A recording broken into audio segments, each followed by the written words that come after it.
Thought I'd do a little video showing what I got under the hood of my 2017 5th Gen 4Runner. It's an SR5 premium, but I think this stuff should work for any 5th Gen 4Runner.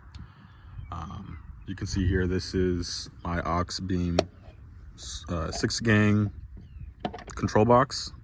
Can run 6 accessories off of this guy. And then I got this guy running into the cab.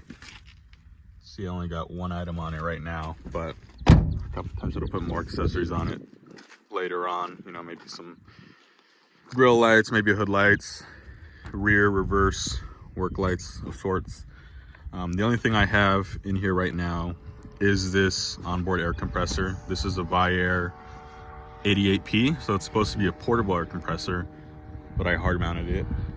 It's just, you know, I just so happen to have it, and I was using it for portable applications, but thought I would hard mount it. I believe this is a C4 Fabrications mount. It's made to mount actually something like this, some sort of accessory panel control, but I use it to mount the air compressor, and it's pretty stout. Had to make some small modifications, kind of pulled the compressor apart, ran some bolts through the bottom of it. Yeah, ran some bolts to mount that side too. Nothing crazy going on here. It's rated for, I think, 120 PSI, and it's meant for like up to a 33-inch tire. Right now I'm running stocks, but I might potentially go up to a 33 or 34. But yeah, just plan on using this until it burns out. But so the way I have this rigged is it's going through a one-way valve to this Amazon 6-port manifold, 1/4-inch NPT.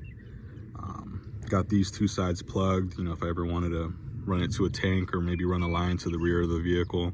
So I got those two plugged. This is the quick connect, so I can connect my hose and run it to all 4 tires. I have one of those coil hoses, just a cheap Amazon one too, so that works.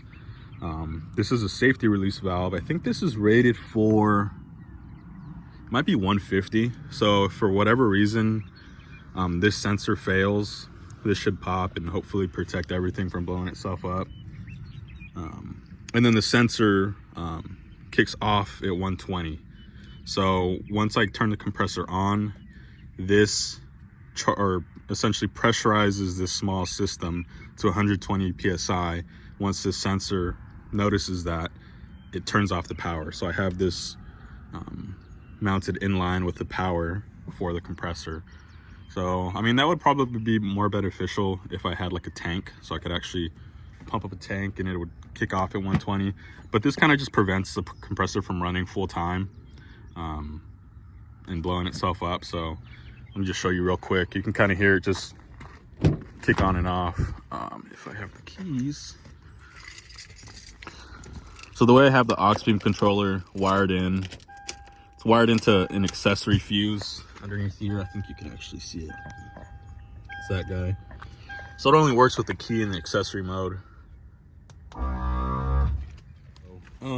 You can see it's at 120. This keeps it from going further. If I was to, you know, start pulling pressure, pumping something up, it would kick back on because it would drop below 90. That's what this switch is. It's a 120/90 switch. So when that pressure drops below 90, kicks the pump back on to bring it back up to 120. So it just keeps working. So yeah, that's pretty much it. Pretty cheap budget system. This is Amazon. Pretty cheap. The C4 tray, I think it's like 40 or 50 bucks.